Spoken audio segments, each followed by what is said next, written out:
Hey, fellow film buffs, Englentine here. I was going to tell you we were going to start, Rob, before I did that. Thanks for the cue up, bro. I know, right? I was like, okay, I put my cursor over the start button, and before I told you, I hit start. Anyway, guys, what's up? We're going to make up for a lost top 10, and we're going to be talking about the top 10 movies of 1999. And this thing is just vocal right now. So there you go. Anyway, this is Twiddles. Twiddles? Twiddles. Yeah, I don't name the pets. The girls name the pets. It's all, yeah. So it's all about them. They get to name them. Okay. There you go. Has the top 20 started? No, we just started it up. We are getting into the swing of things. Let some people show up a little bit beforehand, and then we'll get there, Ahsoka. But so let's talk about 1999. As far as movies are concerned, this is when I actually stopped being a projectionist. Oh, dear Lord. How dare you, sir? How dare you? I know, right? Yeah, so I want you to explain to everybody this transition you're talking about, but also after that, where we're going after 1999 as far as the Xtreme Movie Show and our top 10 movie reviews. Well, we are going to actually skip over the 2000s. We're going to go straight to 2010. So by the end of the year, we're at 2019, and we can do that and the decade. So that's the plan. But next week we are going to be or Tuesday, I should say, we're going to be doing the best of 1990s, and that's where I have everybody's votes and everything. And we're going to make sure that not only do we do each other's, but we're going to make sure that everybody that is part of the Xtreme Movie Show is included. Here you go. Come on. Nice. There you go. And just so everybody knows too, especially some of the newer listeners, that we have a couple of different shows that we experiment with different movies on because based on fan interest, you have a tendency to obviously go back and do more of those or certain requests that people may have. So while we have the Too Extreme Horror Show, we have the sci-fi show that we have a few on. We have a classic show, which actually, despite the fact there's only been one or two movies on that, I've had some really good feedback from people on that. Definitely a different type of audience, but I think people are very passionate about the films that we've done. And we put Impulse on one and got no comments, but we did Key Largo and got a whole bunch. So again, I went in on those. I am a classic movie fan, so make sure send me the link too. Yeah, it's just so I just want everybody to realize that, hey guys, we do a light topical type of thing when we're doing an action film because maybe, the doctor said, oh, hey, I saw this, it was really good, or E has said that, or somebody in the comments has said it. So we talk about it a little bit with the idea of maybe later doing a very deep dive on it, whether it's in that podcast form that we talked about on the earlier stream tonight and going forward on this channel as well. So there's definitely a lot of reasons why we're doing it. So the top 10 is just to tickle you a little bit. Just a touch. Yeah. And also in all the right places. And also on Wednesday, me and Venkman do a superhero movie, full movie countdown or commentary. So it's like a watch party. Yeah. Yeah. So there's a purpose to these top 10s rather than us just going, oh, we're the smart ones. We're going to discuss the high end of what's in the film of the 1990s and the decade that previously, none of that crap. Start fun stuff. Of course not. One of the things that keeps that away from keep us from being, I guess, movie snobs or anything as far as that's concerned is that we're not counting down the top 10 best. I know I put best in the title, but it's more like we do the favorite, and we encourage you guys to add in your favorites because let's face it, everybody likes Braveheart, but you may have watched Billy Madison more. That's just the way it is. Exactly right. Yeah. And that's just the way it is. Like I mentioned, I loved Schindler's List in 1994. I think it's one of the best made films of that particular year, but it's not the one I put in all the time. So there you go. A little slap and tickle, says Ed Brewer. And there you go. And yes, the bird is loose. And he was okay during the review show. But I left to get some water, and when I came back, I guess he felt abandoned, so now he's being very vocal, so I apologize. So anyway, do you have your normal 15? Because I got my normal 100. It's only 100. It's only 100. About 200, 225, whatever the release amount is in American list numbers. But yes, I do have mine, sir. But Yeah, why don't you do yours first because you have more. That usually works best. Alrighty. Let's see. My let me pop this up here. All right, my 20 to 11. My runners up. Number 20, and this might tick people off for how low it is on the list. It is Fight Club. My number 19 is a comedy that really is me, Rob, and our childhood put on film, and that is Detroit Rock City. Number 18, Austin Powers 2, The Spy Who Shagged Me. My number 17, Office Space. Number 16 is a film about a beauty pageant called Drop Dead Gorgeous. Number 15, a film called Election. Number 14, not making the top 10, but I still have to say it's enjoyable, is Star Wars Phantom Menace. Number 13 is a superhero film called Mystery Men. Number 12, possibly I will be surprised if this isn't your number one movie, but it's a badass action film called Payback. And then number 11 is the Adam Sandler comedy Big Daddy.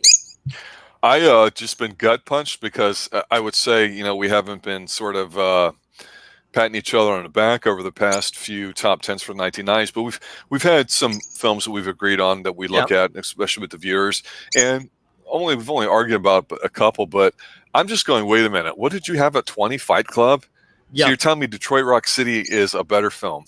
No, I'm telling you I enjoy it more, yes.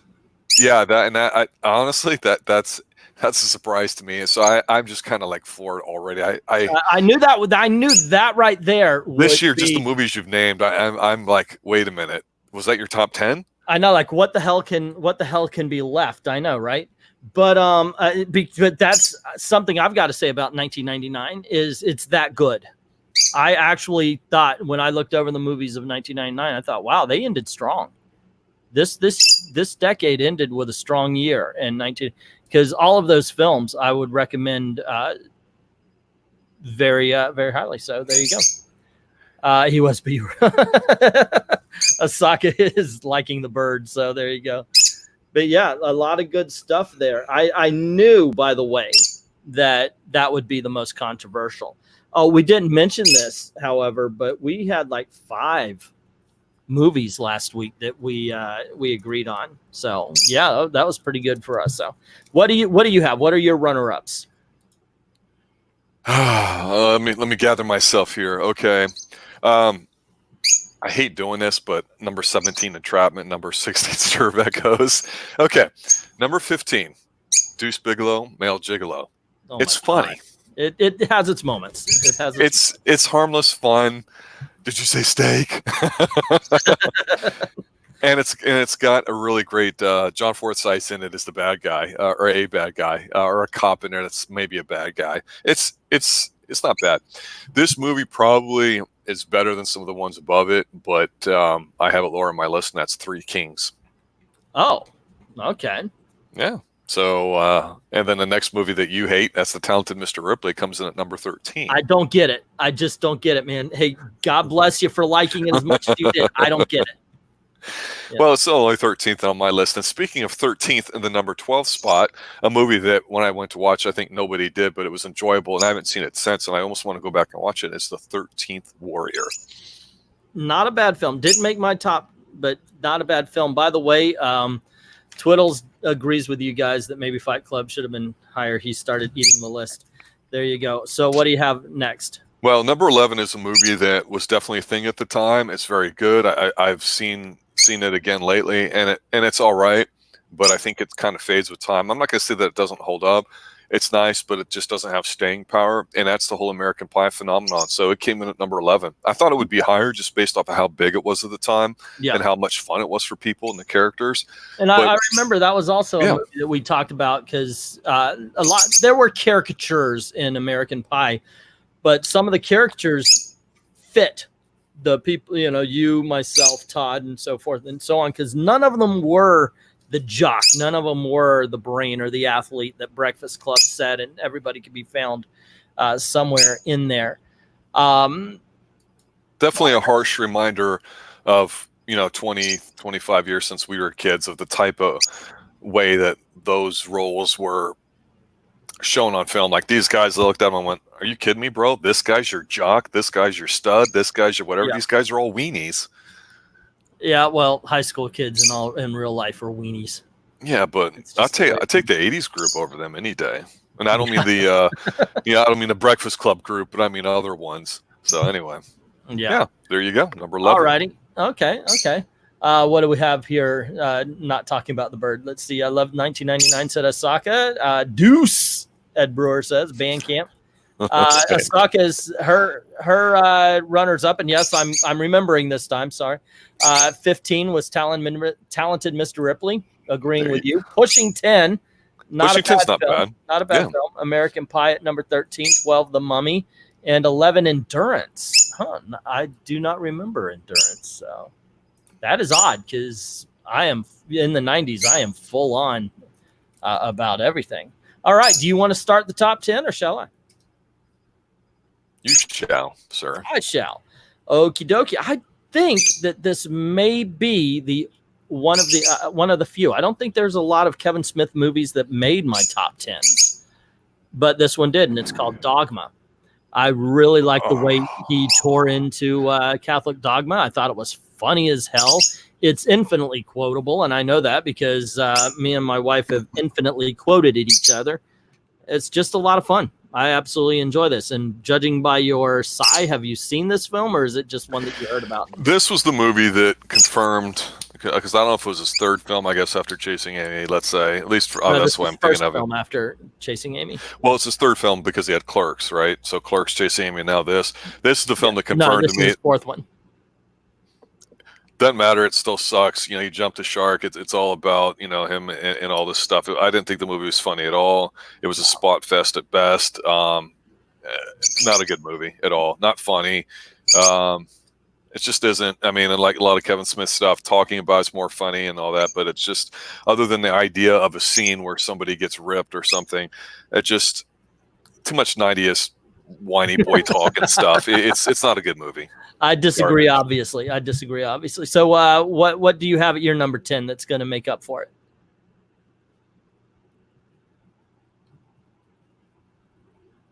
Did we lose you?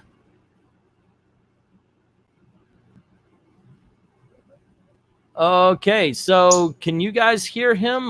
Because I cannot.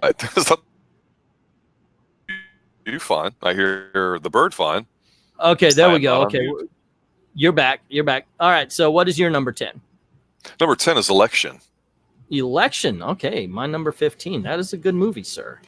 It's a very good movie with the high school principal or teacher or whatever it is, and gets caught up with Reese Witherspoon, who just nails it in this role. This is the kind of stuff that she should play. Don't want to comment on the rest of her career because, frankly, whatever. But when I saw her in this, I went, wow, what a great role for her. Good movie. Very enjoyable. A little different than what you might think, but it's a comedy, a little dark, but it's a comedy. It's not a horror film or a thriller. Yeah, no, it's worth a watch. Yeah. It's a dark comedy. It's got some great scenes, and I think what's his name? He's from American Pie. He's in it as well. Chris something or other is really funny in this. Yeah, and because he has a dry kind of sense of humor. It's one of the few times after Ferris Bueller that it's okay to like Matthew Broderick. The man's hard to like. He is. I like him outside of movies, but for some reason, just never doesn't make a lot of good movies. No, but yeah, good film. Let's see. Ed Brewer, is saying number 10, 8mm, my Nick Cage offering. That is a dark film. And number 10 for Undead Quinn, we have South Park, bigger, longer, and uncut. Confession time. Okay, never saw it. I don't think that I have, and I had only started to watch that first season of South Park, which I think was 98. Mm-hmm. And so I was not into the South Park thing. And it's only been in the past year or so that I've watched a season or two recently and went, oh my God, this is really, really good with the writing and stuff. Yeah. And I have a lot of South Park to catch up on. That's all I'm going to say. But I do like what I've seen. And South Park has improved. South Park has improved greatly.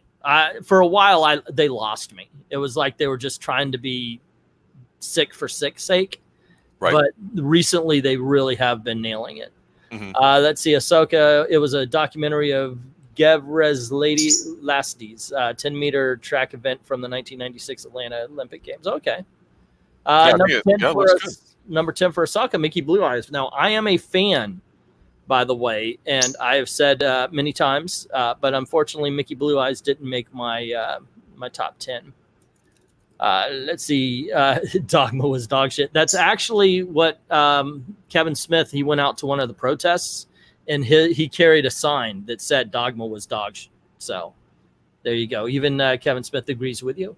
I disagree. Venkman 1999 was a good year for films, especially you had one that was on my runner-up list, and I'm going to name one that was on your runner-up list, and it's called Three Kings.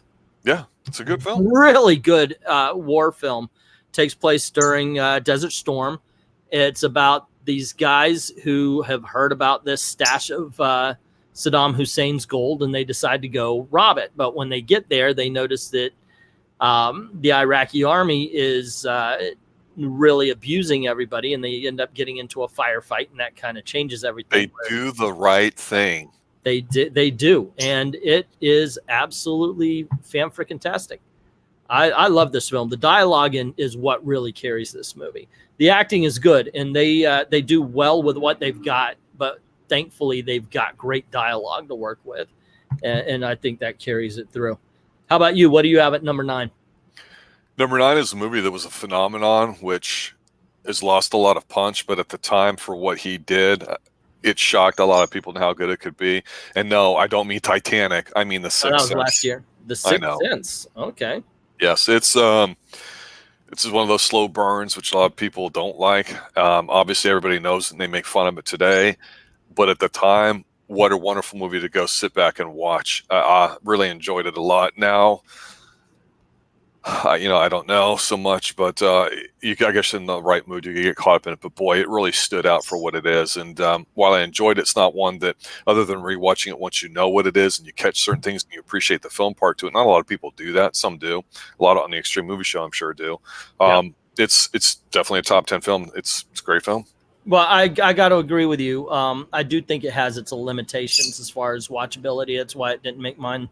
But I still remember watching it the first time, was blown away by it. My father ruined the ending for a lot of people around him when he was like, oh, I'm very happy that we couldn't find seats together. So me and Gail were up at the top, and we just heard a lot of groaning from that. But yeah, absolutely.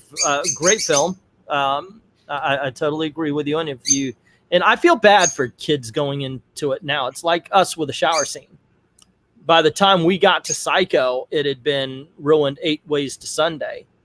So it didn't. That's true. That's a good analogy. I like that. That's an extreme take worthy of something being put on the Extreme Classic channel, because I tell you, the thing that's neat about the Psycho thing, I know we have our back and forth on Hitchcock, is that they kill the chick off like a third into the movie or whatever it is. So that's a little different in addition to the shower scene. And in here, it's just, once you know the gimmick, you're like, that's it. But I appreciate the fact somebody built it around that. So it's worthy.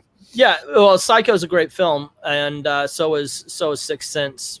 But unfortunately, The Sixth Sense relies so much on its gimmick that it kind of loses it when you actually get into the movie. Yeah, it's like one of the best one-night stands you've had. Yes, that's a really good way to put it. Gail just walked in, so yeah. All right, so let's see. We have number 9 for Ed Brewer, Office Space. Good film. Number 9 for Ahsoka, and this is an age thing, the Pokemon movie.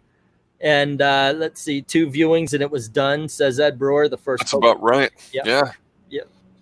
All righty. So number 8. For me is a comedy, and I love a well-written comedy. Sometimes a well-written comedy isn't filled with loud guffaws. I mean, there might have 1 or 2, but sometimes a great comedy is just one that's smart about things. And while you laugh the first time, you might pick some stuff up going through the second viewing, the third viewing. And I just got to say, this one hits every note. And it stars one of my favorite comedians, Steve Martin, along with another comedian we were talking about earlier for My Name is Dolomite, and that's Eddie Murphy. It's called Bowfinger.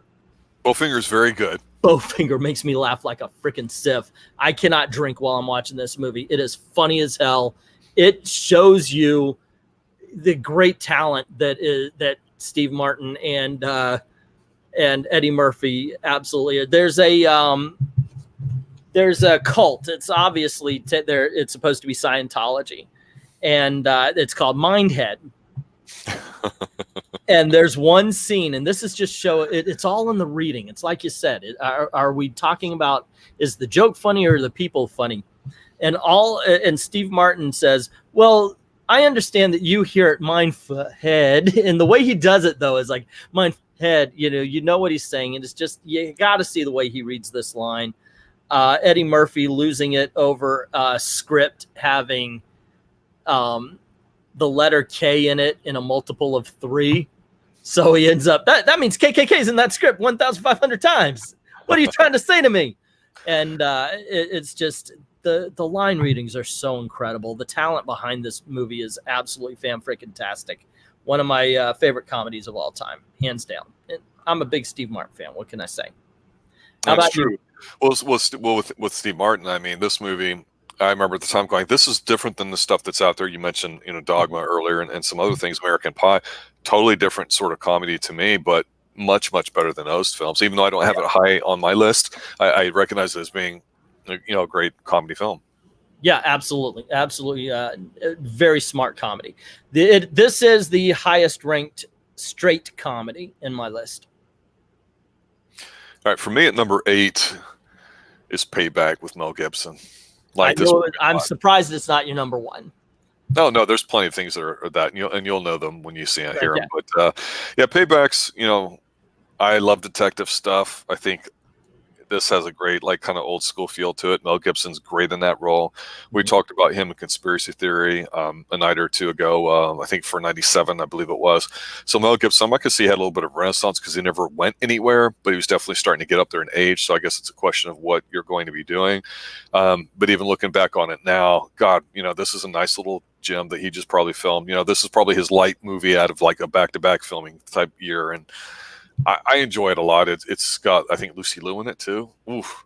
Yeah, Lucy Liu. Yeah, it's the guy in S&M garb. So yeah, it basically is a guy that doesn't have much of a life, and he thinks it's worth like $50,000, 75, some amount that's okay, but not great. But $75,000. He's owed $75,000. All he's trying to do is get it back from, I think, Chris Christopherson, and so he goes up the boss chain to get it. So it's really nothing much more than that, but it's just got a nice feel to it, and there definitely is not like a lot of sort of revenge films in here. Like to me, I don't think this movie's funny, although it's enjoyable.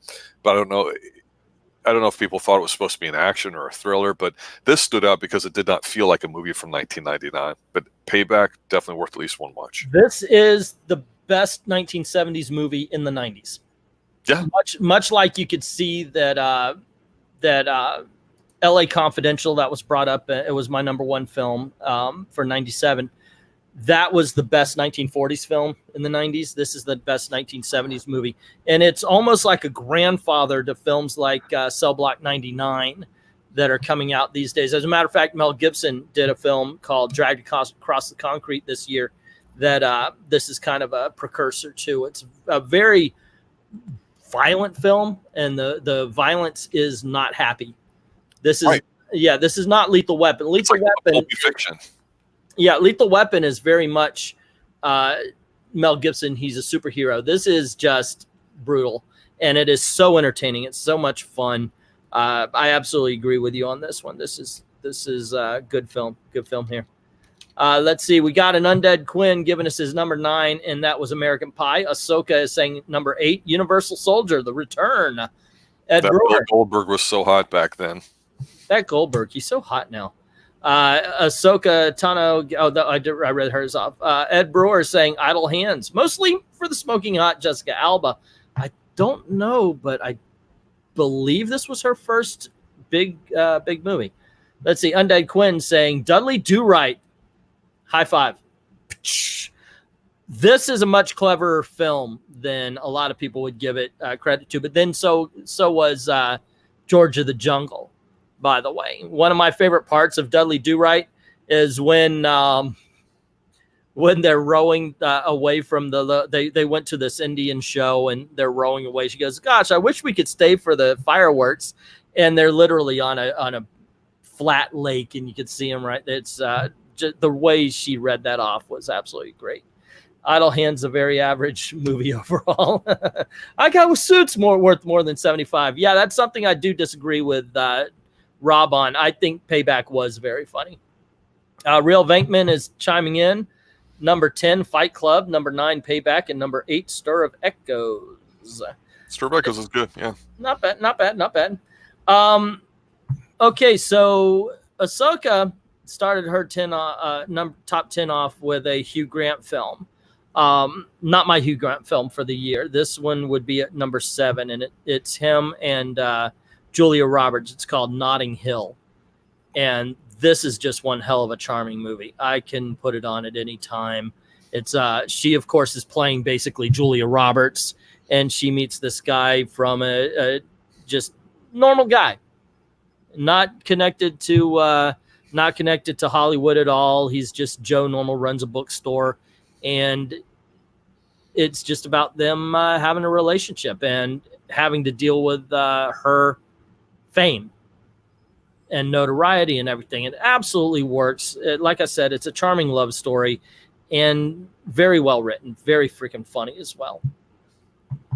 Oh, it's just an interesting way of describing the film. I don't think that I've seen it because, it was Hugh Grant at the time, although I do recognize it's probably decent with him. Yeah. But yeah, charming love story, I think, is a great way to describe my number 7 film, and that's 8mm. At this time, I love snuff films. Well, here's the thing. To each his own. As long as you're not harming anybody else, right? I mean, that's, live and let live sort of libertarian philosophy. But the whole thing with computers in the 90s, of course, like the VCR, as Beavis and Bud would say. I got the VCR. Or Betamax or any of that. Nobody really talks about mainstream, about how porn really made those things viable. Not all the cutesy movies and content that are out there, but hey, you get a VHS movie that's a porn movie, now you can play it at home. Well, let me go get porn. That's what people would do. And of course, when we were growing up and going to places like, everyone likes to joke about Blockbuster, but even before then, they'd have the adult section, the Triple X, all that. And with the swinging doors. Oh, yeah. And it was like, people stand at the door, we wouldn't let you in. So it was like this whole secretive kind of thing. And, whether you're into that or not, I'm not judging anybody's thing. The whole thing in the 90s with that was, okay, nobody really talked a lot about porn and computers. And what we're really talking about is what we've talked about with books and other things now, and that's the access to information. And so 8mm, I thought, did a really good job of capturing the fact that, you need more because, once you've had, say, a fat chick, now you want a decent looking chick, then you want a hot chick, now you want an escort, now you want 2 girls, now you want 3. And where do you stop? And you just go on and on down the Stark Road. And I thought Nick Cage did a great job dialing in the whole stupid line about, well, when you look down in the void, it looks back at you, the whole Nietzsche thing. And it is a dark film. It's got a dark feel to it. It's well acted. It's not happy, but I like the fact that it deals with something that's a human thing. And it's just kind of disgusting and gross. And you got to control your demons, otherwise you can give in to them, and the more you're exposed to something, the worse you get. So I'm not saying you are what you do, but these things which don't get enough attention, I think make for good subject material. 8mm definitely has it. Definitely worth a watch. That is a really that's kind of an interesting movie to be in a top 10, because like you said, it's not exactly the most I don't know. It's not happy subject material, but I mean, Election. Okay, Election's a cute movie, but really, what is it? He has an affair with somebody who's underage, but we celebrate that as a cute movie. Whereas here, people just go watch porn and do their business, but it's not enough. And so, what do? Well, Nick Cage has to go find out. And, this is where everyone started joking about Nick Cage acting, because he has that scene where it looks like he's almost about to throw up and he's watching a video and you don't see it. I mean, it's like everyone's like, oh, we got to go see that. But no, everyone wanted to go see the cutesy stuff. All righty. Well, we got Ed Brewer saying number 7 was Bicentennial Man. Saka Tano Gaming is saying hers was My Favorite Martian, and Undead Quinn is putting The Sixth Sense in number 7. That is awesome. My number 6 stars the star of Undead Quinn's number 8, and it's I remember I thought, oh wow, this is going to be a really cool scary movie, and then my friend Johnny said it ain't scary because we had the premiere of The Mummy at Alfred Hitchcock's theater. So we actually got to see it earlier than everybody else because some of us had to run usher and all that kind of stuff. Mm-hmm. This is such a fun film. I like this movie. We were talking about adventure films before. This is an adventure film. It is not an pure action film. It is definitely not a horror movie. It's an old-fashioned adventure film, and I thoroughly enjoyed it. Brendan Fraser, he was so hot back then. Nailed it. I think he definitely deserved the franchise. I like the special effects for the time now. However, I got to admit, they don't hold up so well, but it's still entertaining, at least to watch. What did you think of this film when you saw it? I know you had to have seen this. This is your number 6, right? It's my number 6, yeah. It's also my number 6, coincidentally. Holy Toledo. All righty. And it's, again, it's no Raiders of the Lost Ark, but it has that feel where it's fun. It's exciting in a sense. It's got enough of the mystery in the background. It's got all the elements that as a kid you would like in something, but as an adult you can appreciate too. And I think the set pieces are pretty nice. I like how they took something old school like mummies and all that, and they set it there. And period pieces can be a sucker for it. But yeah, it's enjoyable. I mean, it really reignited my interest in the fact that, God, how come we don't have more adventure films or things that are really good? And so Payback, while there's irony in it and there's humor in that sense, to me, I don't consider that like a comedy. That's what I meant by it. But like Paybacks to me is a throwback film. So is like The Mummy. Mummies age as well, despite the graphics, because they could just update that a little bit and it'd be fine. But it's fun. Harmless. It's good fun. It's not completely white bread. It's enjoyable. It definitely is. Absolutely. Absolutely. I have fun with this. There's a lot of good scenes to this film that I appreciated. In all honesty, even though he was the weasel of the movie, I hate that they killed off Benny at the end. I didn't want him to. I like the weasel. A lot of times I do. Like Billy Zane in Titanic, I thought he should live just because he was the one smart enough to pick up a random child and go, I'm all she has. Yeah. Good job. You did what you needed to survive. Yeah. So absolutely needed. Oh, let's see what we got here. Number 6 for Ahsoka. Oh, wait, nope. There's Ed Brewer above. Iron Giant, my only animated movie on any of these lists. Iron freaking Giant? Seriously, at number 6? The Iron Giant is in. Okay, we'll get to that later. Number 6 for Ahsoka is Muppets in Space, a movie that I thought I was the only person who liked. Not well enough to put it on my list, but I still enjoy it. Number 7 for Bankman, Happy Texas. Not bad. I like what is the name? Zahn, not Zahn or something like that. The Steve actor Zahn, from that, I like him. Steve Zahn. That's it. I think he's okay, but I didn't think that was one of his best films. Although one of his biggest bombs is a film that I like, but we'll talk about it when we reach the 2000s. And Venkman saying, quit copying him because all of us have Mummy at number 6. All righty, moving on to number 5, hitting the top of the top 10. And this is, in my opinion, one of the best adaptations of a Stephen King novel, and they couldn't find. I think that was the best time to do it because it's the only time they had somebody that big. It's The Green Mile. Absolutely love this film.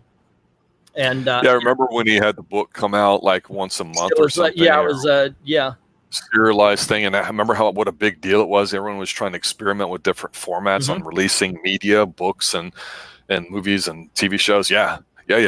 And it just turned out to be a really good story. And I think everybody nailed it, right on down to Frank Darabont, as he was the director of it. The look of the movie, the direction, all the special effects, the way they got an incredibly huge guy to look like he's even bigger than he actually is. Everybody was cast perfectly too. When I saw it, I cannot see anybody else in those roles. And when I read the book now, I actually see them in their place. And usually I'm the person I put in the lead role. So there you go. Yeah. Great freaking flick. What do you have for number 5? I'm gonna punch you if I need to when I say this, but this is, while by no means even close to the original, I think this movie is a whole lot of cheese. It's when I want to chew on something like some fat or whatever, or I'm feeling really stupid and dumb. I like to dial in this little one because it's probably the last time I was entertained in the James Bond canon, and that is The World Is Not Enough. Pierce Brosnan's best movie by far. Yeah, we have talked about this. We have talked about this. This ended up being mine. It wasn't good enough to make my top or my runner up. But you and we did our James Bond reviews to kick off the Xtreme Movie Channel. That is correct. We both agreed this was the best of the Pierce Brosnan. Well, no, I think I still had Goldeneye. Yeah, everyone chills for Goldeneye for some reason that I don't understand. This was still good. I'm gonna give it to you, man. This is still good. I can't fault. It's got one of the best theme songs. Absolutely, It's fantastic. The opening gambit, I think, although I'm not sure about the Craigs, this is one of the longest gambits of all time. It seems like a two-parter. It's fantastic. The opening scene. It's a movie in itself that it does have a beginning, a middle, and an end, and tells the narrative, even though it's all action. Yeah. The women are gorgeous. I mean, we say that they can always find beautiful women, but let's be honest, hot women are a dime a dozen in Hollywood, but in here, they're gorgeous. They're ladylike. They're fantastic. I know everyone always bags on, Christmas Jones and all that. I was about to say, I defend her because I don't think she did such a bad job. No, and Renard's kind of reminds me of an old school Bond, just the way he talked and the way he kind of whatever, although he looked like a goofy, whiny ass 90s, despondent emo guy. It was still kind of cool how just the whole idea when I saw this movie. He's got great suits in here. Everyone's well dressed in this movie. This is one of the better James Bond dressed movies. When they talk about Renard, he got that's the guy in 006 or whoever it was killed. Went to kill him, put a bullet in his head. You can't feel pain, only get stronger. When they do these little things like that in Bond with it, which they don't do enough, they got away from in the 70s. It's cool. It's neat. It makes it different, not just a gadgety stuff, but I think Pierce really, to me, sold me on his ability to deliver some of his lines. And they're like, "Oh, I'm sure your figures are perfectly rounded," and put your money where your mouth is to the guy that's got the gold teeth, and just lots of little things. He really, for me, peaked for Bond in this. It's a great film. Yeah, I mean, it is. I'm glad that because I like Pierce Brosnan. He's my choice for best Bond. But I'm glad that there's at least one movie that you like of his, because that means he's better than Daniel Craig. Yeah, because honestly, I'd have to put this one up against Casino Royale and go from there and decide which one's better. But by and large, I would still rather watch the Pierce films than the Craig films. No question about it. Yeah. All righty. So in the comment section, we have number 5 for Ed Brewer, The Mummy. Brandon Fraser's best. Osaka is saying Toy Story 2. Oh, cool. We'll talk about that. And for Venkman, number 5 is Deep Blue Sea, which, of course, has the great Sammy Jackson death. But I enjoy Deep Blue Sea also. The Deep Blue Sea was really the Meg, but just slightly better. Not that good. Did not like it. Okay. My number 4 is... My number 4 is Osaka's number 5. I love Toy Story 2. It's very entertaining. It really kind of hits you in the feels when somebody loves you is just one of the greatest animated sequence of all time. And it's amazing they make you feel that way about a toy. And I really like the collector's element because that's our world. That's the world that we live in over at I Love Comics. A lot of the people that are in the audience here, they know about finding that toy at the garage sale and, whoa, my goodness, and finding out, having Woody find out that he is actually a collector's item is amazing. Although it also made me a little bit nervous. Okay, so his mom has had this and he's been playing around with it, and you should have been taking care of it. That's all I got to say. That's it. But no, it's an amazing film. Love this movie. It was after this, I'm like, okay, these Pixar people, they could do no wrong. And they didn't for a long time. And then they did for a long time. Yeah, they You're right. I agree with the Pixar comment, and I felt the same way to me about it. But it's almost like superhero movies. I have a tough time getting emotionally attached to them. And your point about how good of a job they do making you get attached to, a toy. I mean, that's kind of how I feel about it. Plus, it's animated, but we love animated films here and all that. It's just I couldn't get too emotionally invested in it. While I still recognize it as being a good film, it's a solid film, definitely. Okay, cool. Let's see. Number 4, we only have Ed Brewer up at this point saying, Any Given Sunday, Pacino's locker room speech alone is worth the view. Real good movie. I'll catch the others as they pop up later. But here we go. Undead Quinn. Number 6, The Mummy. Number 5, Austin Powers, The Spy Who Shagged Me. Okay, we're up to number 4. But mine. Go ahead. Number 3. I didn't do mine. Oh, you didn't do yours. Oh, you skipped. Sorry about that. Go on ahead. What do you have for number 4? Well, when you do these live streams, everybody can see in your special space, your office space, sir. The problem with Office Space is that there's a problem. Yeah, it's not funny because it's pretty real, and that's kind of the whole thing to it. The way human dynamics work in an office, as far as all that goes, and when I first saw it, I was like, yeah, it's kind of cute, cubicle this and that or whatever, but still, and I think, if I recall correctly, I believe it was you, it may have been somebody else in our group, but at the time, the whole speech about flair at the Applebee's or whatever it was that they were working about, well, you just don't have enough flair. Maybe you've had more in your presentation. It's like, shut up. It's like, that's really perfect because I had seen people go through that everywhere. I mean, you've worked in places, I've worked in a lot of different ones, and it's like the stuff that people really think's important and not, and in a way you get it, but the fact that they take it to the nth degree is where it really gets kind of silly. And that's the genius of Office Space, and everyone just thinks it's cool because of some of the scenes people talk about, but young people watching that have not worked in office don't realize it's not a funny film, in my opinion. It really nails it. Obviously, I think a lot of people do believe it's fun. I think it's funny, but I think it's not if you allow me to translate, it's not a heightened funny film. Like, if you watch Bowfinger, it's a very smart movie, but it's not a real movie in the fact that everything they do is kind of heightened for comedic effect. The comedic effect from Office Space didn't need to be heightened.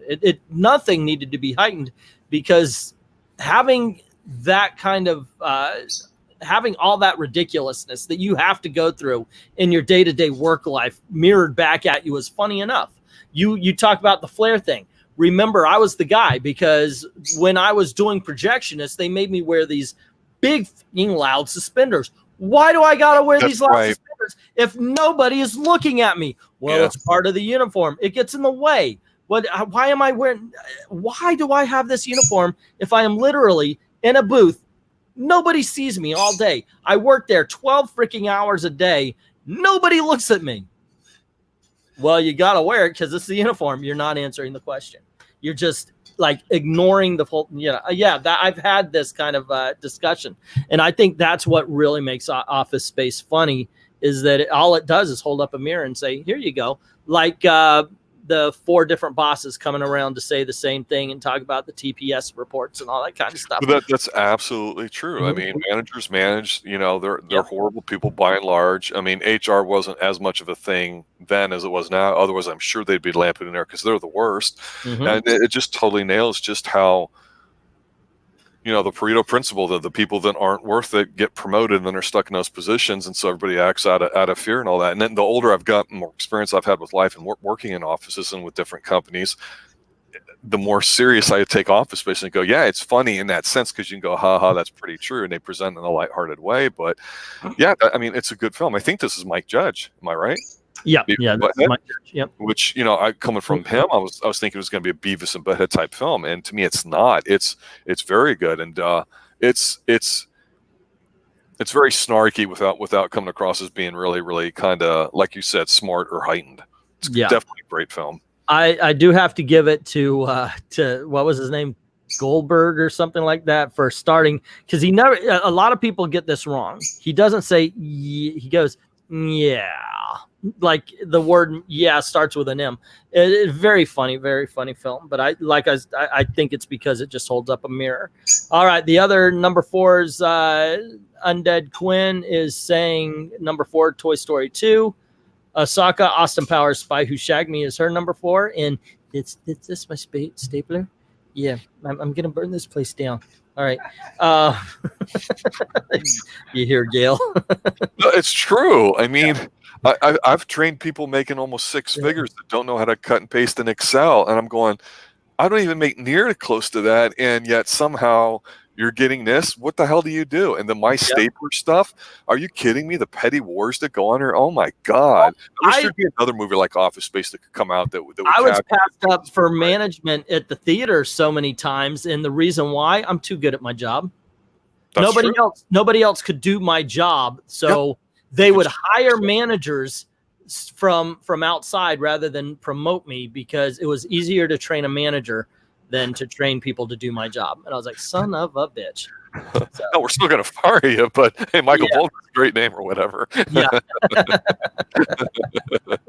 Right. Okay. Down to number 3 here. I got people skills, damn it. My number 3 is getting a lot of flack these days. I think mainly because of the sequels. The original is just a lot of fun, but the sequels kind of ruined it, and that is The Matrix. I dug that. I just watched that recently and everything. It is an infinitely rewatchable movie. I have fun with it. Absolutely. I think this is one of those, the hype train ruined it for you, but it is a very entertaining movie. Yeah, maybe if you're like, stoned out of your mind and just want to disconnect. I mean, it's okay. I guess. Exactly. It is an escape film. That's exactly what it is. It's a good escapist movie, and it's got some great action film scenes. It's got some. I'm going to tell you once again. I think it was ruined by the sequels. I think a lot of people give it flack for it. Also, a little bit of the dialogue gets a little preachy, but no, it's thoroughly entertaining. Love this film. Yeah, and not just that too, because I don't hate it, but it's forgettable to me. It's Keanu does this kind of film good, but this is one of those films that, and forgetting the sequels, although actually no, I think you're right, but I do think the sequels kind of magnified this a little bit. A lot of people wanted to act like this was a deep movie, and it's like, come on, no, not really. Deep. We're not going to do it with the whole red pill thing and, disconnecting from reality and the whole kind of stuff made people try to act like they're introspective. And it's like, no, you guys are a bunch of, No, it's coffee house introspection. It's not. Yeah. There's no deep level to it. What really made this movie stand out, that it was groundbreaking in its camera work and its special effects and so forth and so on. That's true. This is like The Sixth Sense in that. The Sixth Sense was ruined, and I'm not saying ruined by saying it's a bad movie, and I won't say that Matrix is a bad movie either. But Sixth Sense was ruined by the fact that it had a twist. Otherwise, the script, the whole 9 yards, it was a groundbreaking film. Unfortunately, because it got mocked and it got shared to the point of. Matrix is the same way. Matrix was a groundbreaking movie, and it got mocked and it got shared. And then, of course, the sequels happened, and you remember how bad they are more than you remember how good the original movie was. Yeah. And I'm standing by this. I absolutely, and I'll tell you what, I saw this by myself in Tallahassee when we moved over there. And I remember watching that lobby scene. I'm like, holy crap, that's a lot of innocent people getting killed. But this is so freaking cool. And it's the first time, it really was. This is the very first time, including Blade, that I thought they put a comic book to a movie the way it needs to be done. With the shots that they did, with the poses that they let their heroes make. This was a comic book movie, even though it wasn't actually a comic book movie. I thought these were the first people who really captured what a comic book should look like on screen. Yeah, I agree with you on that. Well said. All righty. What did you have for number 3? I'm going to let you tell everybody that, because I'm going to say a phrase and it's going to immediately, I've got you trained. I've got you triggered. Okay. Hitchcock's best film that he didn't do. Oh, okay. Now, see, for me, that's different. For you, it's The Ninth Gate. Well, that's how you always described it. There you go. Hitchcock's best movie he never made. Yeah, The Ninth Gate. I love it a lot. I like how quirky it is. I've always loved Polanski films. Just the way it's shot, it's beautiful. The subject matter of the occult and him being a book detective, and you find out later on, as slimy as he is early on, that he's the least slimy out of everybody. It's a great character film, some great over the top performances. What's his face? Dracula guy is in it. He's fantastic. Lena Olin is in it. She's wonderful. I just like it a lot. It's so rewatchable to me. Great film. Great film. I enjoyed it. Didn't make mine, but I know you and Dalton just go off on this thing so much. And there you go. When I saw it, I actually did think this is one of the better films that Alfred Hitchcock had never made. I think if he had gotten the script for it, he could have done something well with it back in the day. And the way you and Dalton, I haven't seen it yet, but the way you and Dalton talk about it makes me kind of want to revisit it and see what I missed. The music is great. It's just, it's very entrancing. The way what a film should be. And Ed Brewer is saying Fight Club is number 3, Mystery Men for Real Dr. Venkman, Tarzan for Ahsoka Tano Gaming. And I think Tarzan was the very last film of Disney's Renaissance. After that, we hit the 2000s, and it's kind of downhill from there, except a movie that some people don't think is in the Renaissance is one of my favorite Disney films of all time. Number 3 for Undead Quinn is The Boondock Saints. Ninth Gate is very good, says Ed Brewer. And Rob has Thomas Crown Affair as his number 1 pick. Now, the Thomas Crown Affair to Rob ascends any list. It just doesn't. It doesn't count. So, yeah. I think Pierce looks great in this film.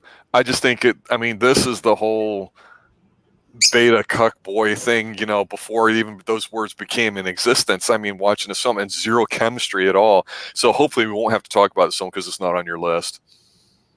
It's not. It's got nothing on the first one, but I feel like we might. So it's not. No, Thomas Crown Affair. No, it's definitely not. I don't know if it was it. No, it's not on my list. I'm shocked. Go figure. I know Gail thought I really wanted a love affair with Pierce Brosnan, but no, this movie isn't on my list. So I give it 2 minutes before you have poop on your head. Actually, this bird was very kind. He was standing on my head the other day, and he walked over to the edge and shat on my shoulder instead. But if I do get poop on my head, then yeah. Okay, now we're taking bets. Will he poop on my head, or will he go? He better poop. That's good TV. I'm sorry, that's good media. Good. It's good video if we get a head pooping. Okay. All righty. So we read off everybody's number 3. What is? Oh wait, no, my number 2. Number 2. Yep. This is one that if you disagree with me, everybody is going to be on my side and not yours. And because I got to tell you, absolutely one of the most entertaining movies and one of the best Star Trek movies Star Trek never made. Never give up, never surrender. I'm talking about Galaxy Quest. This movie is freaking fan-freaking-tastic. I can watch it anytime. It is so damn enjoyable. I love this movie. I love the whole cast. I think Alan Rickman as the Vulcan-like alien just nails it because he's really the classic actor that got himself into this role. An amazing freaking film. I love this movie so much. I want to watch it right now. Anytime I start talking about it, I want to watch it. Yeah, I think I actually gave it, I think, an A or A- grade if I recall correctly. I thought it was a great film. The problem with it is, after watching it once, to me, I don't really rewatch it. It may be funny, but you have to be somewhat familiar with the source material to enjoy it, which isn't a bad thing in itself. But this is the movie that made me go, hey, this Tim Allen guy can do something, And you're right, the cast is great. The writing is really spot on. I was surprised at how good it ended up being. So it's certainly not on my list, but I would definitely say it's definitely worth a watch. It is a funny film. Yep. Ed Brewer's agreeing with me, and he mentions Tony Shalhoub, who I love his reaction, like everybody when they're beamed to the ship and they're like, ah, and all that kind of thing. He just comes down, boom, and he's like, well, that was a hell of a thing. I love that, the way he reads off everything. But anyway, yeah, I like that. Incredible freaking film. I love this movie. And yes, I do want to watch it again. All right, number 2. I like movies about the human condition first and foremost, more than anything else. This one nails it. Hold on just a sec. Why, you clean the poop up? No.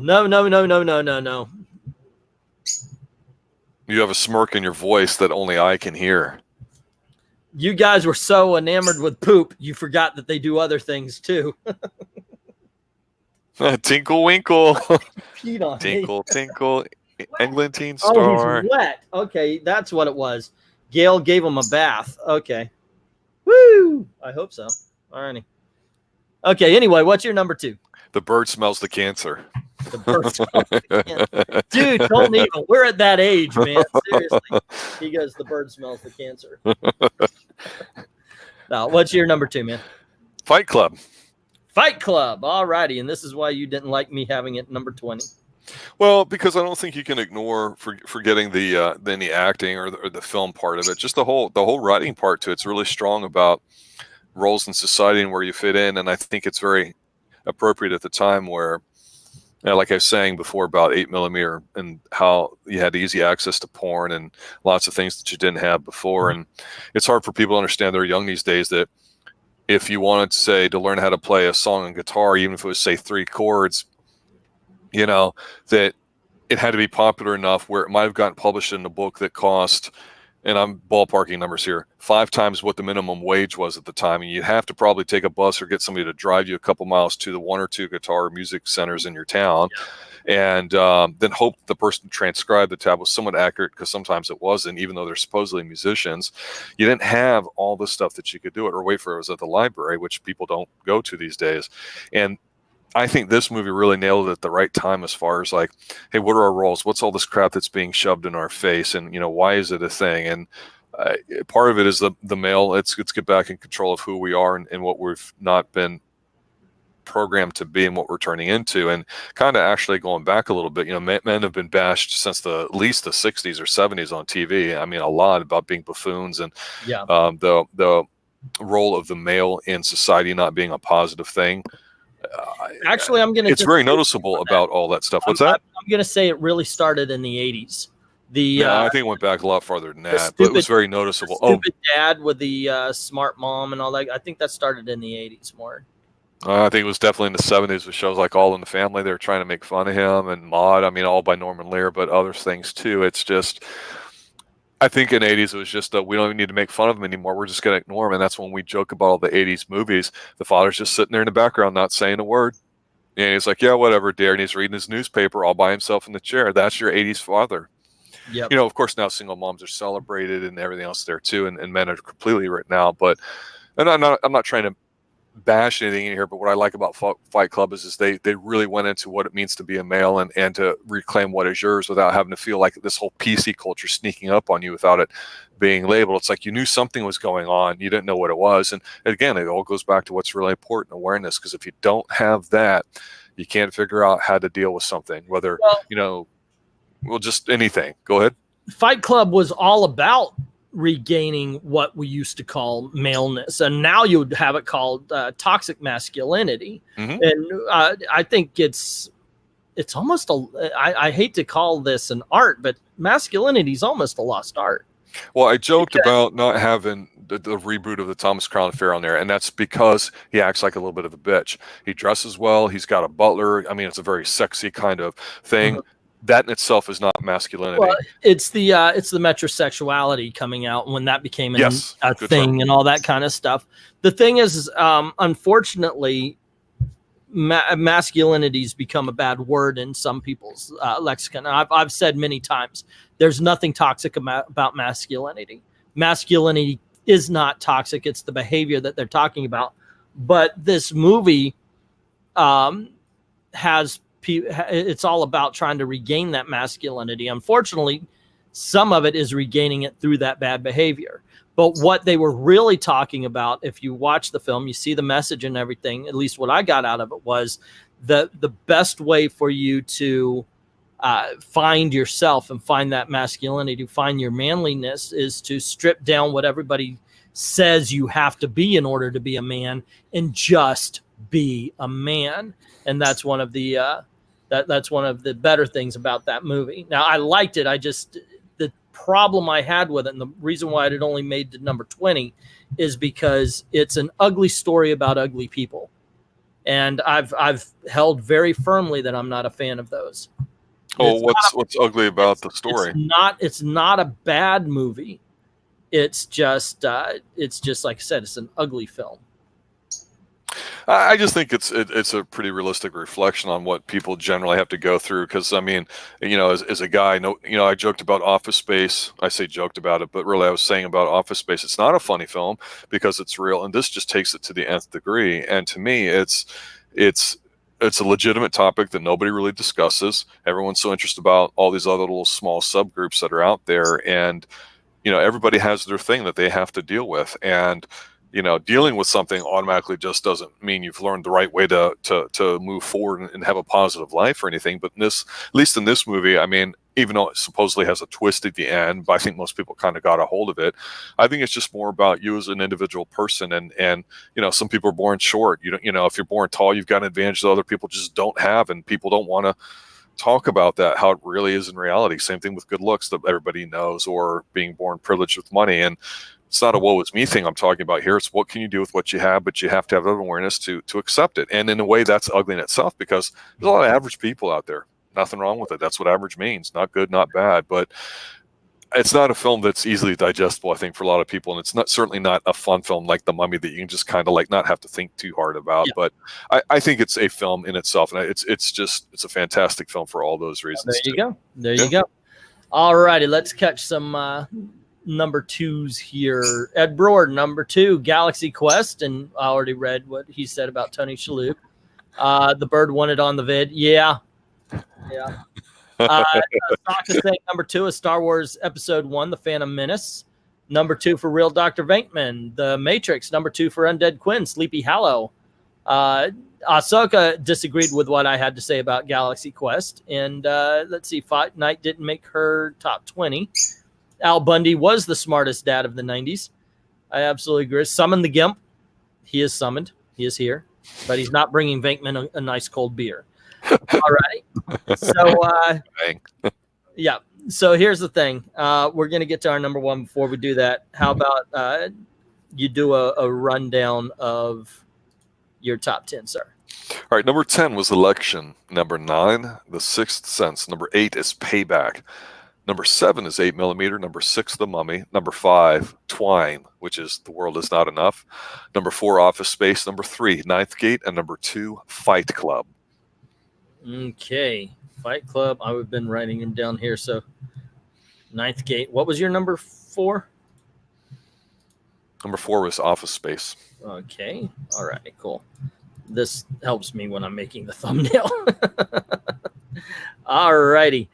And let's see, mine was 10 was Dogma, 9 was Three Kings, 8 was Bowfinger, 7 is Notting Hill, 6 is The Mummy, 5 is The Green Mile, 4 is Toy Story 2, 3 is The Matrix. My number 2 film was Galaxy Quest. Rob, do you mind doing your number 1 first? Well, yeah, because you don't want to do yours. Am I going to be mad? You're going to be mad at me. I'm going to be mad at you? No way. No way. Eyes wide shut, baby. Say again? Eyes Wide Shut. That movie was a piece of shit. It's fantastic. Oh my gosh. This is, you and I have had this disagreement for quite a while, for 20 years now. You and I have disagreed about this film. I think it's one of the slowest, most dull films ever. It's slow. I can't even, but it's boring as fuck. It's not boring at all. How do you make sex boring? Give it to Stanley Kubrick. That apparently is. What are you talking about? Eyes Wide Shut was boring as hell. But you know what? You have stood by this movie. You have stood by this movie. So by all means. Like Emerson, Lake and Palmer from the beginning. Absolutely, you're right. This movie's got so many different themes and ways you can look at it. I know when we've talked about it briefly before, I had mentioned some of the globalist NWO type conspiracy things that are in there. Some of the Epstein-ish type angles that are in there, the mind control stuff, that's in there. But to kind of counter what you're saying, and also because it's the season, this movie is about love, and it's about the family, and it's about how you hold on to those things. And the only way you can do that is by challenging, those particular notions. So what is it? The guy gets embarrassed because his wife, he finds out honestly that his wife, even though she's smoking pot time, she's like, "Oh, you don't think other people find me attractive?" And she talks about how if this sailor boy would have said something, she would have risked everything to have it, because on some instinctual primal level, she just felt drawn to this guy. And that's reality. That's real life. And he gets so butthurt about it, even though he's a doctor and can pull everything. He tries to go out and meet with other women and stuff, and gets drawn into stuff. And so you can look at it from the sex perspective about questioning that, because, hey, the best sex in your life not may be what you have with that you marry and what you deal with. And that is its own topic in itself. It's like we joked about before with some movies being a great one-night stand. That still doesn't mean that that's going to hold up. But it's also got everything else in there too. And, the theme about being Christmas, and whether it's anti this or anti that, you can get into if that's your thing. There's so much about this film to digest, and frankly, I think a lot of people just look at it and go, "You're right. It's slow. It's boring." They talk. Oh my gosh! Just this, and that's a Sidney Pollack thing. No human ever. That's a Stanley Kubrick thing. No human ever speaks that slowly without someone going or finishing his sentences. If you were standing next to that guy, you'd be like, "I want to go to the movies, to 7-Eleven, just say something. This isn't the freaking match game. Just tell us what you want to say already." Yeah. You get the old guy trying to seduce her. You got the two ladies, the two young women that are obviously well underage, wanting to seduce the doctor and find a snag. There's all this class stuff going on in it. Now this movie nails it on so many levels. Certain color themes are present through it out. The occult symbolism that's in there, all sorts of stuff. There's so much put together, and it just clicks. And I just think it's a fantastic film, and is by far one of the best of the 90s, and certainly the number one film of 1991. Eyes Wide Shut, it means about keeping your eyes open, being honest with yourself. So hopefully, if you are, regardless of how much that hurts, like we talked about with Fight Club or even Office Space to a lesser degree, you got to have that to be in a successful relationship with somebody else, to get what you want out of life. Know thyself. Rule number one, bro. Okay, man. You know what? Like I said, this is actually an argument he and I have had for 20 years, so it's okay. I think that the chat, by the way, could tell you what my number one movie is, because in all honesty, they've been looking at it for ever and a day now, and that would be The Iron Giant. This movie is fan-freaking-tastic. It's a bit of a Cold War film. It's one of the best animated films out there ever made, as a matter of fact. I remember I took Ashley to see this film, and I love doing that because I get to watch her react to the movie as well as the movie itself. And she, even though she was young, she was just absolutely she was riveted to the story. She comes home and she goes, "That was the best movie I've ever seen in my life." It's far deeper than a lot of animated films are allowed to be now. Right.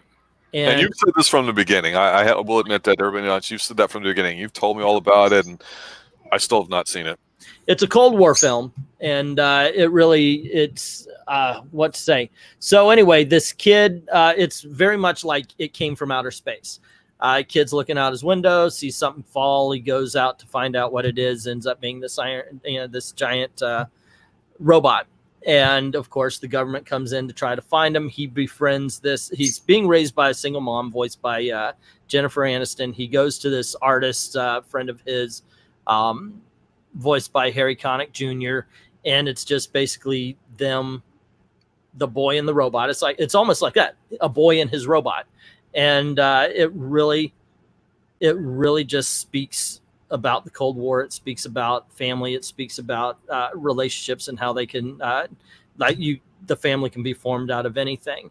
And more importantly, you have Vin Diesel voicing the Iron Giant, doing a great job.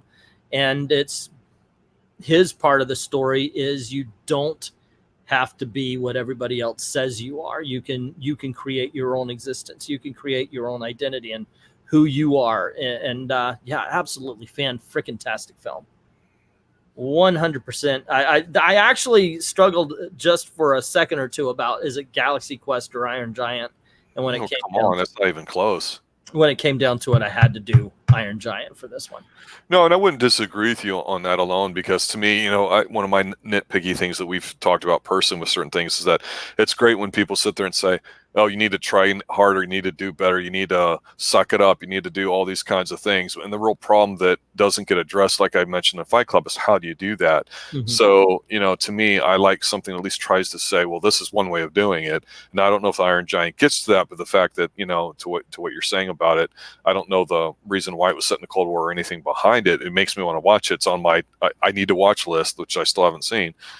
You've always spoken very highly of it, and that's something that always got to me. And you've done it without all the gushing that you might do for other films. So I'm just like, yeah, he's gushing, no way I'm going to watch it, kind of thing. So, in all seriousness, there's a different way to tell. Sometimes maybe you feel like you like something, but you have to convince the person that they should see it because of how good it is. This movie you're going to like. And I'm not, and that's one of the things. I think that's the difference between trying to sell a film and just pointing at a good movie and going, this is a good movie, you need to check this out. Movies resonate with different people on different levels and such anyway. I hope you do like it as much as I do. Probably not, but it's okay. The Iron Giant, however, it's and I do have to admit sometimes I put a movie on the list because of nostalgia. I'll watch it with my kids or something like that. Phantom Menace, by the way, made it into the runner-ups based on my children. I realized very quickly this wasn't my Star Wars film. It was theirs. Because at the time they were the ones that were on the edge. They were the ones that were enjoying seeing the little kid do the little kid things, while I'm looking at it going, why did he let him go yippee when he's shooting the gun?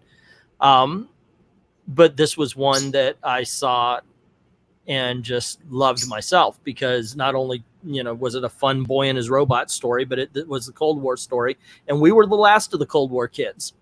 That's true. And so we could actually understand that feeling of paranoia and everything that happens when they because of course the government agents think that the robot was sent by the Russians and everything like that. So we understand the feeling, the imminence of war, which happens in this movie.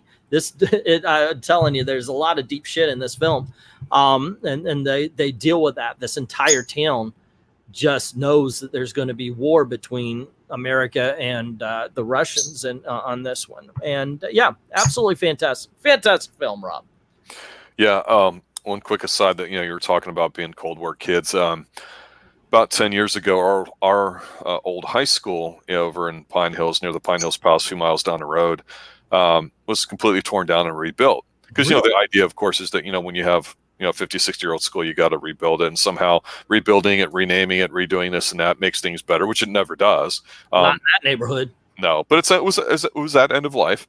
So me and a few of our close inner circle went there to take pictures and just walk the grounds. So it's kind of a neat experience, because you walked by like all the old rooms you used to go to. I walked by all the lockers that we had, because you and I shared a locker for a couple of years in some different grades. Yep. And those kinds of things. And I remember went by my old science room that I had, and they had tons of books, and they were just trying to get rid of everything: desks, tables, chairs, you name it.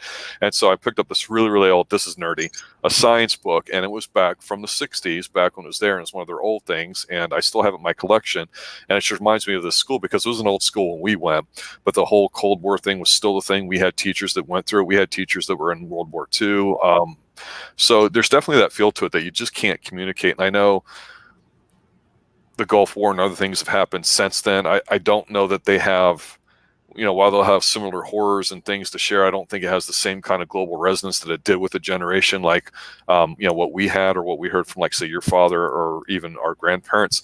So it's pretty interesting. And if the Iron Giant was able to kind of put that in, which you'd always talked about, that really makes it seem to be pretty interesting too. So yeah, I'm sure I'll want to check it out. I always said that you and I should do a video where we give each other homework. Like, you should see this movie, I'll see that movie. This is one you love, this one I love, and we'll come back. We'll see if we agree or disagree. I think that would be an interesting thing we could we could do. But maybe this might be the one where I put your feet to the fire and say, check it out, and then you can judge it yourself. All righty, so number one for Venkman, The Boondock Saints. Not bad. My daughter loves that freaking film. Number one for Ed Brewer, The Matrix, best of 1999. Do you know Kung Fu? Neo was red-pilled in 99. Undead Quinn's The Green Mile. Asako agrees with me. The Iron Giant, best story of any movie in this year, best message, best characters. It's a cult classic nowadays. That's right. It did not do well. It bombed. But of course it bombed because it was up against kid films, like something that you could take your child to and they would smile and not think. And it was darker while the other movies were like, well, I think the other movie that was out at the time was like Inspector Gadget. To give you an idea of like the difference in kid movies and such that were out while that film was.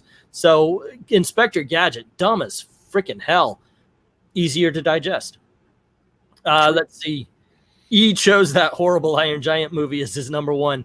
I kind of figured you guys would know because you've been looking at the poster now over here for a while, which I've told Gail I'll move the posters around it, but that one's there forever.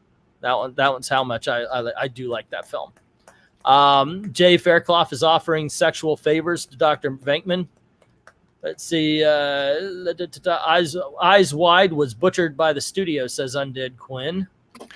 And it was my hardcore entry into the conspiracy realm because he died shortly thereafter. Just saying. Before, I guess, his approval of a final cut came out. Just saying. Dude, the Iron Giant wasn't doing terrible, says Osaka. Let's see. Iron Giant, true classic. I didn't know Vin Diesel did the voice, says Jay Fairclough. Vin Diesel, it is his best performance, isn't it? Actually, I like a film he did called Find Me Guilty. The Iron Giant, forgot it existed, says Undead Quinn. Vin Diesel was good in that movie. The Iron Giant was the best movie of the 90s. Says, well, we'll get to that next week. Or on Tuesday, actually. Let's see. Boondock Saints, far better movie than well, you know, it's okay. It's okay you think that. It's fine. It's okay. Now show us where on the doll he touched you. Okay, so let's see where else we going. Yeah, so you guys, for the next show, we're doing our top 10 films. It's not the number one of each year put together. We're going to take our top 10s, get our top 10 films, put them in here. So if you guys have been following along and can do that, maybe you haven't been here for a few of them. Most of you guys have been. Some of you guys have posted. That's cool. You will have a total based off of that. But if you come and say, hey, these are my top 10 films of the entire 1990s decade, whether Iron Giant's 1, 2, 3, whatever, that's what we're looking for. So you could have more than one film from one year. Yeah. And the way it's going to work is you and I are going to give our own. Everybody in the comment section, by all means, give your own.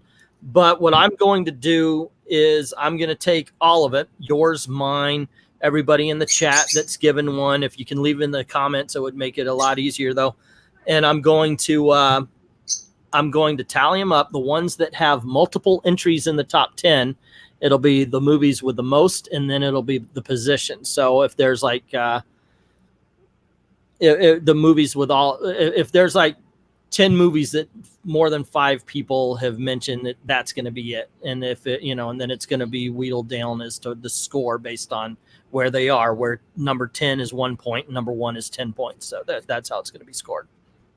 So we'll have a couple of lists, yours, mine, and ours, basically. Yes. Yeah. And that'll be Tuesday. Fun times. Good list, by the way.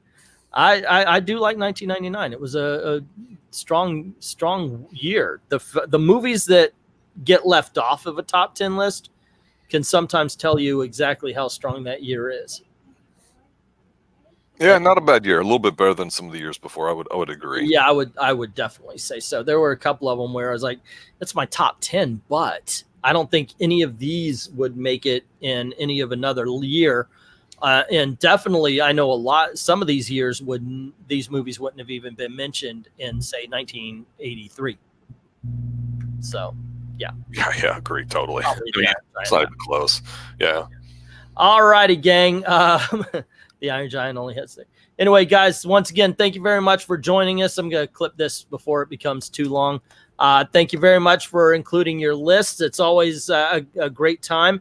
This Tuesday, we're going to have the best of the 90s, and then we're going to jump into the 2010s, and then we'll do the 2000s after that. And we'll try to find ways to keep this ball rolling. You know what? We have not talked about the worst, so we may have to go around. But anyway, once again, thank you very, very much for joining in. And as always, thank you very, very much for watching. What did I miss? No, I was just picturing that bird coming and taking the dupe again on your head still. You still haven't done it. And now you know why you should do that? Because that would be extreme. That would be extreme. Have a good night, guys. Good night. Extreme.